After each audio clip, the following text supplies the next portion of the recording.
The topic is accountability. Okay. Okay. So, I was talking to my son. My son works at the grocery store, and I'm really drilling in him to be the good worker. Don't this is the they call them courtesy clerks. So they bag, get the cards, and do item put bags and stuff like that. And he checks sometimes. But they gotta do everything. the point of it is, you got some kids that's, oh, I'm going outside, and they really just hanging outside. They ain't getting the cards, or they, and I tell him, I said, believe you me, the manager sees you. Okay, they see you, whether you think they don't see you or not. They know they know the ones that's really working and the ones that ain't working. And his first response was, well, everybody be, or, they, I said, stop right there. I said, you are responsible for yourself. I said, and you can't give any excuse to how you behave based on how other people behave. And so drilling that into him, I said, tell him what accountability means. I said, accountability is an individual word. It's you, not you because what somebody else is doing. It's how you respond. Because when you get in trouble, you can't say, well, I did it. They was over there doing, or what we do is, I wasn't doing as bad as they be doing. No, if two bads is bad. You bad. Like, you know what I'm saying? And so bringing that over into marriage, I notice a lot of times when we talk to people, it's like, if he decides that he wants to not do something, or that he not do something that he should be doing, or do something he shouldn't be doing, it doesn't open the door for me to retaliate in a equal wrong. Yeah.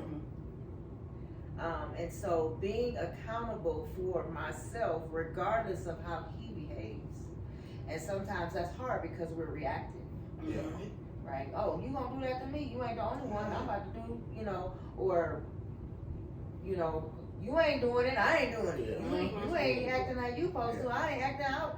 And we feel entitled almost to be that way. You know what I'm saying? But if we're standing before the Lord and we made vows, He made a vow, I made a vow. Him exiting his vow don't give me the right to exit mine. So just to piggyback and give it, open it up for you guys to just talk on it. One of the things that you'll find out is, I like to say oftentimes, we wear two hats. Both of us, we wear two hats. Who I am as an individual and the hat of a husband. And so my hat of a husband is always in a sensitivity to minister to her regardless. Me? Oh, it's about me. So it's knowing, man, she don't want to hear shy. She don't want to see, she needs a husband. And so if I'm in that vein of accountability, for guys, oftentimes, it's like, Lord, this is the woman you gave me. She ain't acting right, or she's talking too much. She's trying to bully me, and that's not our vision. Right. What do you do in the meantime when it seems like God ain't even saying nothing? It look like she could just do anything. And so why the discussion is about accountability. If you don't believe it all comes full circle, that's why the discussion's in place, because it does. And no one really gets away with anything if we're both in it alive to the marriage. And so since things happen in season, you're going to get a time where it ain't going to be all about you. Right. And you're going to love the grace that I give to you. And it's going to find out, like, you know what? And I tell my wife this all the time. I really appreciate her loving me through my 20s, because I was a little arrogant and I thought I looked good. I had hair, my brother. And so that with the argument and then learning, because you don't just be one, you learn to be one with time. And that takes cooperation. And so what happens when I'm not right and she's not right? Where's the middle ground where we both can walk and still be friends and still love past the disagreement? And so all I can do is hold the line of my own accountability and love on her to allow her to catch her own accountability. I can't wear her hat as being a wife. Mm-hmm. I can't say, oh, you're being Rachel right now, put on your wife hat, because that's not how it works. It's not like you say traditional vows, and if you go traditional, it says love and obey. I ain't obeying nobody. Who you think? You know, that's how that's how we are, but it's not in that context. With most men, we just want cooperation, right? We just want somebody to agree. We just want, and so how do we get to that point? And the word once again is accountability, because if I'm holding the line, eventually you gonna get to a place where, well, baby, I'm sorry. Mm-hmm. I just been Rachel all week.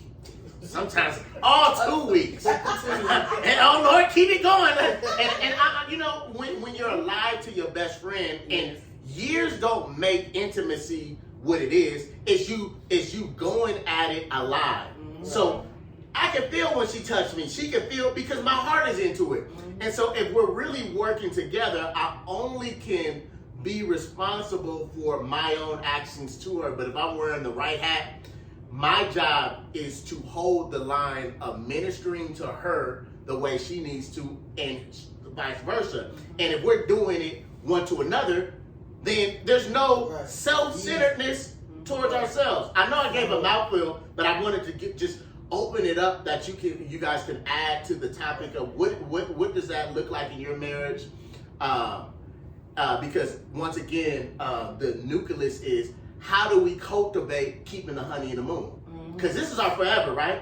Devin, is this our forever? Correct. There's no other choice. No, sir. No. Hey, we dying together. Lord, what happened to my wife? Take me now. Yeah, pretty much. I ain't starting from scratch. Pee and moving without water. You know that, right? Especially what's got close. Ain't nothing coming close at all. And so I just wanted to open it up. Go ahead. I was going to say, for me, accountability is, like, I feel like it's the golden rule.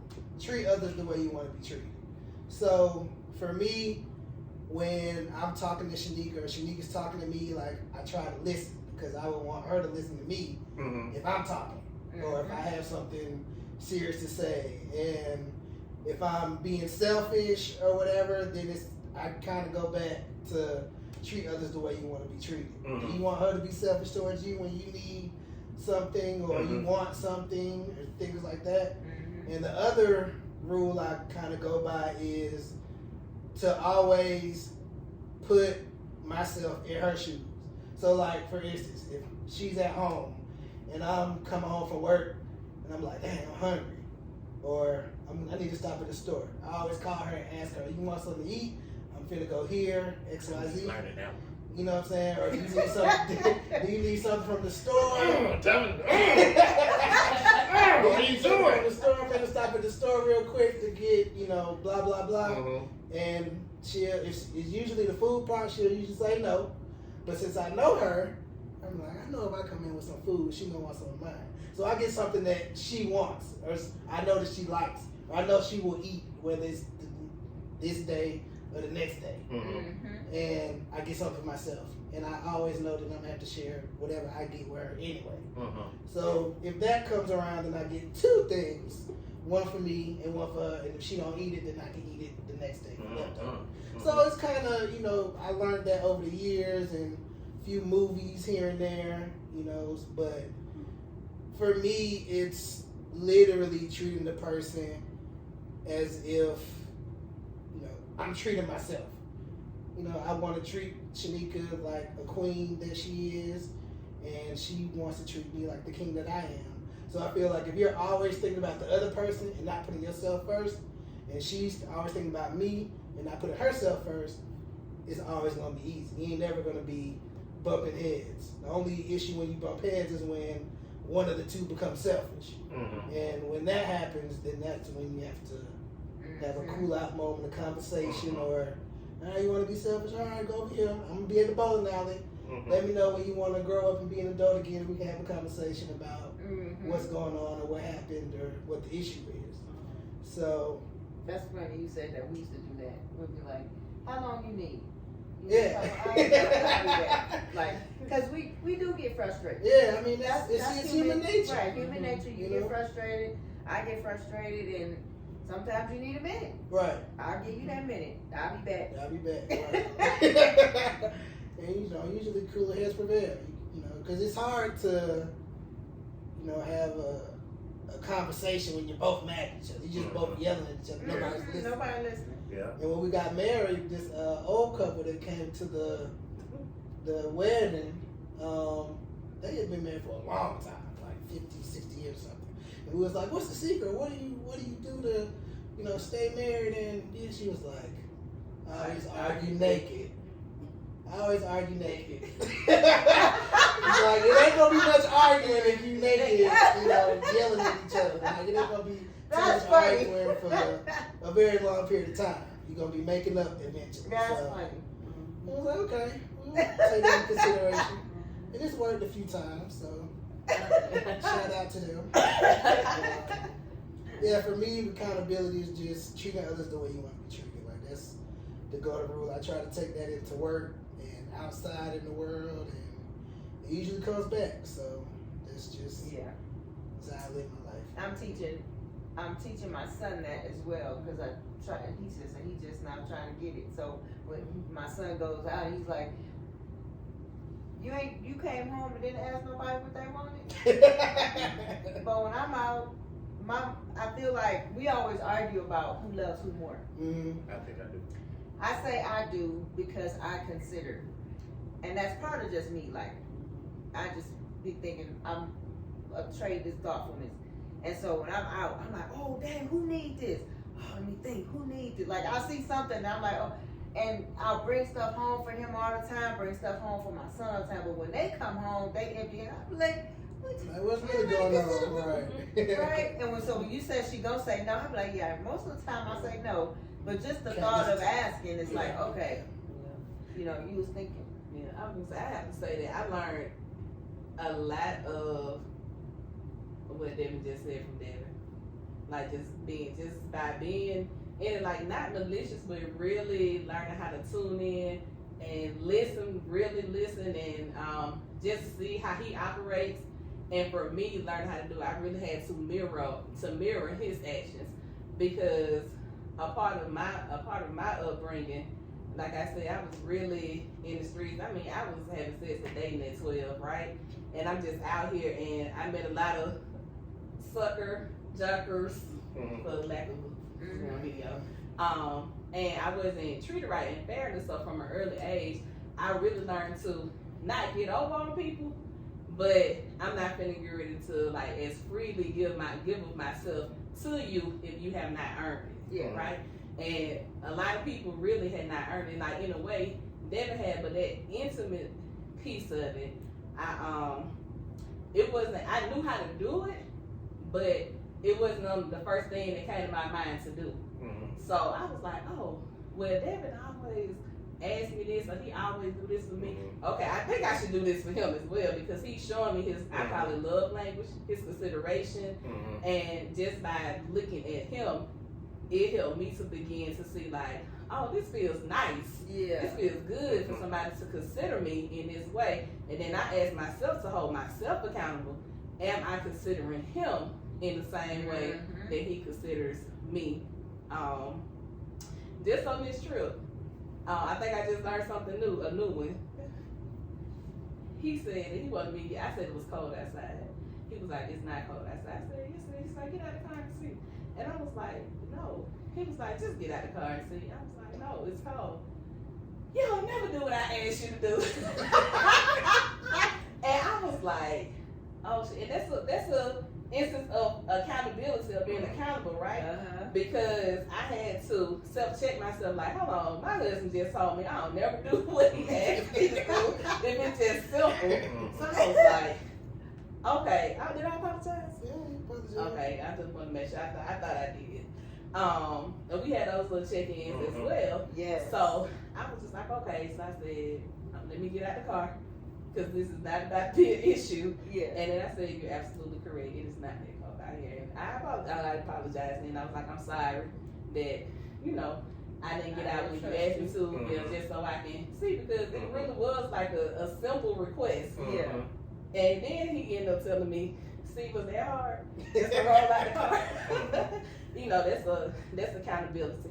But for Devin is very selfless. And that's one of the things that really attracted me to him, is because, like I said, I had all these other people who were selfish. And it was this older lady when me and Devin started dating, who was the teacher at the school that I was at. And she told me, she was like, you want to get married to him? She said, you want him? I was like, I do. She was like, because you are both givers. And so often, givers get with takers. I was like, wow. So that was the first time I had heard somebody speak of me and showing me or telling me what they see in me as a giver. So he's a giver. I'm a giver, but I think he's very more intimate or sensitive to the relationship than I am. And one of the places that we are now is that we've been living apart for my job. Yeah. For almost about 9 months now. But the initial, when we went into this, the initial really was that he was, because he works remotely, that he was going to move to St. Louis with me, or, you know, come most of the time spend in St. Louis, but he goes back to Atlanta. So he came to St. Louis. He really was not feeling St. Louis, and his dad had some health challenges, and he's enjoying spending time with his dad, because I think y'all just really developed this, the friendship, like his dad just, a father and son. Like I don't have to be your dad all the time. I don't have to parent you. Like we can just hang out and be homeboys and bros. And for me, I was like, okay. People ask me, your ass here? I was like, no, he ain't no answer. He moving here? I was like, I don't know. Maybe not. I don't know. You not mad, upset? I was like, no, I'm not, because being in this marriage and back to this place of accountability, we both have to realize that one, accountability may look different, and right now his accountability, he's been accountable to the relationship by being there. We talk constantly, but also voicing what his needs are at the time. And it's like, okay, like he has to be accountable to what his needs are as well in a relationship. I think that's one of the things that make the relationship hard. But I'm not going, because I understand family and I understand that we both have to be happy in this relationship. Like, I'm not about to go in and be like, but you said this and you said that. It's like, no, okay. Accountability to him and his feelings is, well, let's go back to the drawing board. Let's go back and start over and, you know, really be honest with each other about where we at family. Because we in the we call it the midlife crisis, that nobody really explains what the midlife crisis is. My dad died 2021 from cancer. His dad has health issues. And then my family, my mom is older. So it's kind of like, if we're really going to put family first and quality relationships, then we have to really come back and think about this decision that we made for my career in St. Louis. And it's just that. So Devin is a person who, he was actually like, well, if this is a good career move for you, then I just moved to St. Louis and we'll just make it work and whatever. But me being accountable to my husband, and I know what he wants and what he needs to be happy, because I'm gonna be happy in Atlanta. I was like, I don't want him to make that sort of sacrifice for money or for a job in a place where I know he's not gonna be happy. So we talked, and I'm looking to move back. I'm moving back home. More than likely, now St. Louis can say, well, we really want you, and we'll let you come teach 1 day out, 1 week, and you can do the other 3 weeks online. That's how St. Louis can keep me. But if not, accountability to our marriage for me is really me considering him, because he was really willing to move, but that's not gonna make him That's not gonna make him happy, and it's not real. I can't say it's not gonna be beneficial to our relationship, but I don't want him to miss that quality time. I don't want him to have any regrets. I don't want him to have any resentments about anything. And because I can see that, and because I understand that, and because I know that, I feel like I'm taking it upon myself to be accountable to the relationship in that way. That's good. You know? Yeah, that's good. I like the way that you worded it too. I like the way that you considered him above his own words. Like, yeah, you do it because you love me, I know. But I know that this isn't where you want to be, so I'm gonna love you too. And not just that she's not pushing her career more than his. Like, if I like that you said, because you could have said something different. You know what? I'm gonna look on what's needed for you before me. And so, what would that look like if we're both doing it? That'd be like, nah. It's like, whoa! It's so much tenacious fire that is created by, man, you think about me like that? And it's like, well, I'll go to St. Louis. You know, just by her, you know, like from the purest thought of you really considering me. So she alluded earlier that we fight over who loves each other more. On my end, because our friendship is developing more in depth, I love you to the core because I know what I got.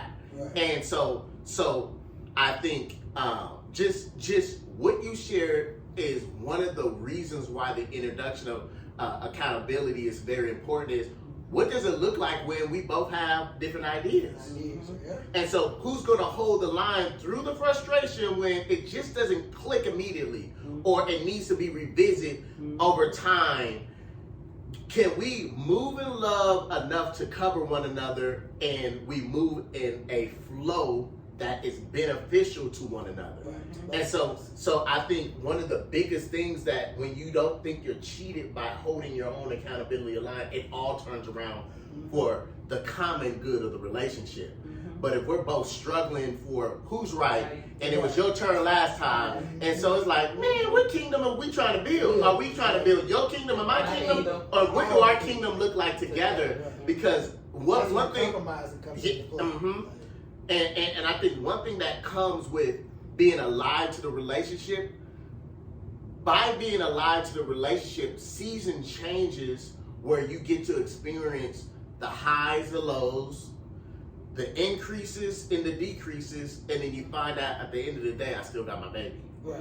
And so that gives you a wealth of love where, man, we can start from scratch as long as I'm with you. But when you haven't explored these different areas, or the season didn't come to challenge, you really don't really know, but you only know what you do know. And it first could start with, I just know I love you, and I'm willing to see where this goes. And so when we're both in a position where, you know what, we're going to do it together, we're going to figure it out together. And as a man, I think my thoughts is just learning, like, man, I don't always have to have all the answers, even though sometimes the pressure seems like it. So what we going to do about this? I'm like, I don't know. You know, I'm that person. But the pressure of you know what, since he tandem us up to experience the institution that he created, which is marriage, the beauty comes when we learn to be one and we become seamless, because when they see Rachel, they're going to say, where's Shy? And it's vice versa. And we begin to melt our, you said it perfectly. You know what? I'm learning through him being selfless. So our heartbeats become one heartbeat because we rub off that fragrance one to another to make our own fragrance of what makes us what we are, you know? And so I don't know how long you want this video to be, Rachel, but one thing I would say, accountability just makes you hold the line. Stop. If you know that's good to do and it's healthy for your relationship, don't stop doing that, because it's all gonna catch, because I'm all the way invested in this and I want my spouse to know I don't got a second choice. a third choice, an Right. option, a but. It's all in you. So I'm gonna stay the line until you catch. And then I'm looking for you to stay the line when I catch, because I don't know everything and I'm not gonna be always on that 100%. I may be in a season where I only can get 12%. Right. But are you gonna love me enough? I heard something that's very interesting. Let me know if I'm dominating, but I'm getting excited. I heard something that's very interesting on a perspective of relationship. It says, it was talking about when the woman stays when you don't have nothing. I mean, you got a good woman. And when the man stays when he's increasing with options and money is getting an authority and provision, because that comes with time for the man. Right. And because the low esteem of what's taking place in the dating scene, these women will snake you for the man that can cover the bill. Yes. Your best friend will be like, do tell with all he does. Because I'll be a side piece. Isn't that a position? And so I heard some interesting, what happens when the male stays committed when he has all these other options. He has the finances. He has the position on his job. Things is sweet in the house.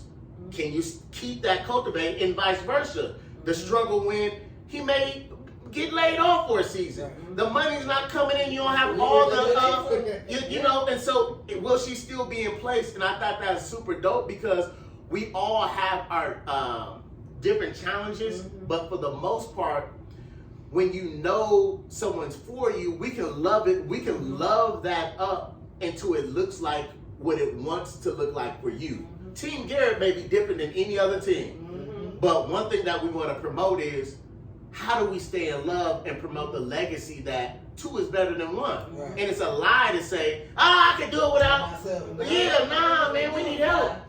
I'm the person who I'm a mathematician, so I'm logical. I mean, you logical too. It's probably the same way, but I just kind of beat you to it just a little bit. When I think about keeping the family unit together, and the husband and wife together, it's like, for me, okay, if you understand the system, then you know the system. So if it says that the number one cause of divorce is finances, then okay, babe, what we need to do to make sure that we okay, that we ain't over here tripping over finance? Oh, let's keep our bills low. We ain't got to have the latest car, the brand new car. We don't have car notes. We stay in my house and we saving for another house, but I've had my house for 20 years, so while rent is increasing, ours is decreasing, right? So we can live comfortably off of one paycheck. Really, if we worked at McDonald's for what we have, because if he lose his job, and it was a time when I was doing my doctorate, I wasn't working, and he was the person, but he wasn't stressed, because if we know that this is the culprit, then how can we navigate this to where we not so affected by this particular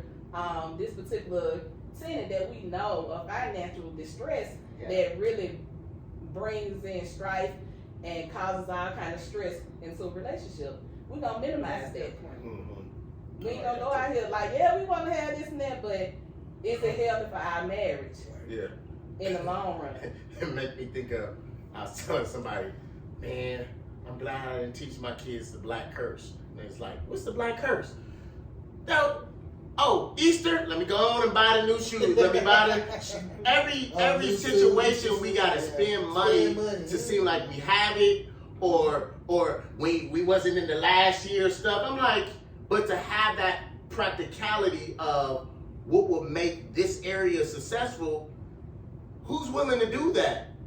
Unless it's explained. Right. You know, and we move up when it increases. You know, and who cares? Because all you have is time. And so what's the hurry? And I think one of the things I learned when we're young in marriage and we experience a huge growth of success early.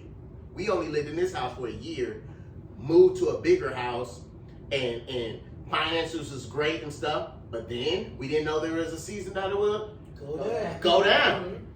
And now we're facing, what does it look like where God is just only meeting the needs? Right.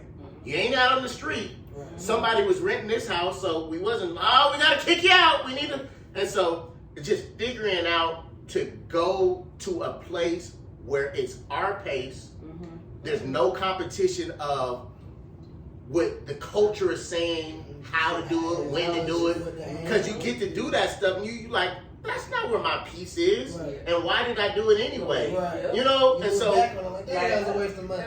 so what does that tone look like? Is it too cold in here? No, I'm good. Yeah. Look, I got my hoodie tucked under his leg. There was another instance of accountability that just really came to mind, and it came when I was in my last year of my doctoral degree, and he was like, "Can you just finish? Can you finish? Just really finish this?" He was like, "I got the bills." He was like, "I take care of everything. I had the bills," and I was like, "That's a hard one," because I'm so used to being independent and really just making sure that I have everything that I need to be okay. This was like year 5, but this was 2019 probably. And I just had to, actually I went to counseling. Like I was in counseling for 4 years for just talking about random stuff, but really went in for a specific reason. And I literally had to talk to my counselor several sessions on Devin just being able to take care of it. And she was just like, what are you afraid of? Like, what's fearful? You know you can get a job if you need it. She was like, just trust it. Just the trust. Just trust. She was like, you got to give him the opportunity to show you. And she's like, has he ever done anything not to show you? So it's like she had to recall back to my life to make me reflect upon who I know Devin is, right? And that I can trust him. And that key word is trust. I guess trust really, now that it came up, trust really is a part of accountability. And he gonna be accountable. Has he ever not really been accountable? And I was like, okay. I said, okay. And it was huge for me. Yeah. Devin can, it says, she didn't even want to ask me for money to get her nails done when she needed done, her hair done. I'm like, that's the way that expresses the way you too. Like, you're a giver, he's a giver. And that's awesome when nobody wants to take advantage. Right, I never want to take advantage of you. You don't want to take advantage of me. I grew up with a strong mom, and she taught strength to her girls. There's 3 of us. Yep. I don't need nobody. You don't need nobody. I'll make sure you got everything you need. You ain't got to ask no guy for nothing. You ain't got to ask nobody for nothing. When I went to school, she was like, I'm going to buy you, you going to have the microwave, refrigerator, the this, that, and the other. I came in there with everything. Just in case your roommate ain't be tripping. And Jermaine ended up being my roommate, so it was awesome. Yeah. So it didn't even pan out that way. But she was like, if you get there and your roommate ain't acting right, everything in here yours. So you ain't got to be worrying about nothing. Like, she's always that, like, you don't need nobody. You can always call home. You know that. And so when it came time for me to have to lean on somebody, like, I don't receive well because of that. I don't receive well. I always want to be the one giving. I always want to be the one, you know, coming forward. And he's the same way, giving. And so it's hard to lean on somebody because you don't want nobody to feel like they got an upper hand on you. You don't want to, oh, remember last time I'm the one that bought you down. I'm the one that, you know, all that, none of that. Right. And so it's like, it is where the history behind the way you feel, because. But to add to what she said, there is seasons where God will allow people to bless you that you can reap you being a giver. And so if you're not careful with that, because what happens when you're a giver and you don't allow someone to sow back to you, that's pride. And when God explains pride to you, you be like, Lord, that's pride too? Well, who do you think you are that somebody can't give on the level you give? Right. You think you can give? And so there's seasons where you can be stagnated only because God wants to allow you to get with a harvest that you would never experience if you don't slow down. Because who are you? It's just coming in, and so you can't even receive it. But if he slow you all the way down, and then he allows people to just, and it come from here, there, and under the tree, under the, and you be like, all right, Lord, now this is getting too overwhelming but no, you reap what you sow. And so it comes full circle. And so I think just what both of you guys said, it gives you a little perspective of, you know, just what's the practicality of it looks like. You know, like, okay, it'll be all right. Okay, And I it has to can. be a conscious decision. Mhm. Yes. So, I mean, you gotta, it's like, okay, almost kind of like at the table time, it has to be that conscious choice. So really, okay, I'm about to do this, God. I'm about to get ready to walk. I'm about to get ready to do it, put out here and walk into it. And I did it, and it was so beautiful. And I think my heart opened a little bit wider when I did, and I saw, you know, that the accountability and the trust was there. Like, oh, I'm like, I almost like, this all I had to do. To feel free and like take some pressure and weight off. Mhm. Yeah. Yeah. And another thing for accountability just hit my mind. When she was in the PhD program, when I was taking care of all the bills and stuff, and the first time she had asked me for some money for, I think it was her hair and nails or something like that. I have money set aside for me, like, all right, this is the money I'm gonna play with, this is the money going to savings, this going to that savings account, this going to that one, you know, just for emergencies. My dad's the one thing my dad taught me, like, I always have a backup for the backup for the backup. Okay. So I had money set aside for me that I was gonna do stuff with. Mm-hmm. And then she hit me with, babe, can I have some money to get my hair and nails? So I'm like, damn, that's gonna mess up my plans for what I had to do. Well, I wanted to do right. Yeah. So I gave her the money, Yeah. and that taught me a lesson. I was like, all right, she gonna ask me for money for hair and nails.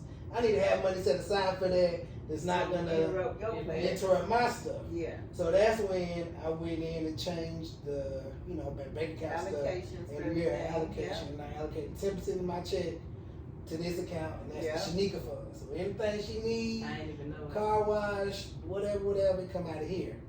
And That's it was, awesome. it was like that. That's awesome that you had a mind. Yeah, I had to. But in the wisdom It was of like it came from being selfish, but into being selfless. Yeah. So and it worked, and she didn't even know it. So that's dope though, because you don't want to hear, well, just take it out of the fund you have set aside for me. Right. There is a Shanika fund. Right. Let me see what's in our account. Exactly. My account. Exactly. So, but I think that's super dope, and I think it's super considerate.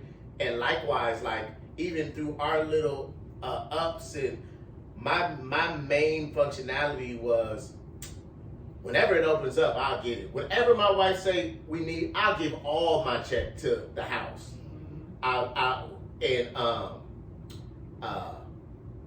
Cause I don't know, it's just never being married. I didn't have my dad in my life on a mentor level, and my pastor back home was like a dad. And I used to say one day, and he used to say, man, cause not having dad made me want to be a dad. I couldn't tell the fellas, man, I want to be a dad. Right. But you find out some of your dysfunctions become your strengths when you have the right filter. And so it's just like, man, and then opening up to just love and my wife, and just to be honest, to keep him a brand and heartbeat came from my wife. I didn't care nothing about other people's love until I saw the passion of my wife loving love. So now I'm like, oh, I love love because she loves love. And the excitement when you see other couples in the fight for love, because if you're experiencing anything amazing about your relationship, it takes work, because you're still toggling with my mind and her mind, and we got to get in this one mind. The vows say you one, but you don't just be one, you work to be one. And so as that work and you see the fruit of the one, you enjoy who you're working with. Right. And so you never take down from the love that you have, because it produces from other people to see, to say, man, I want what y'all got. Exactly. We get that all the time. You know what I'm saying? And All so the time. it's never be intimidated by anybody else. You glean the nuggets that it applies to you, and you keep promoting the marriage love that it continues to produce. And how is it produced? Is by the example that you guys are doing. And We're gonna argue naked. I think of that. I was like, You like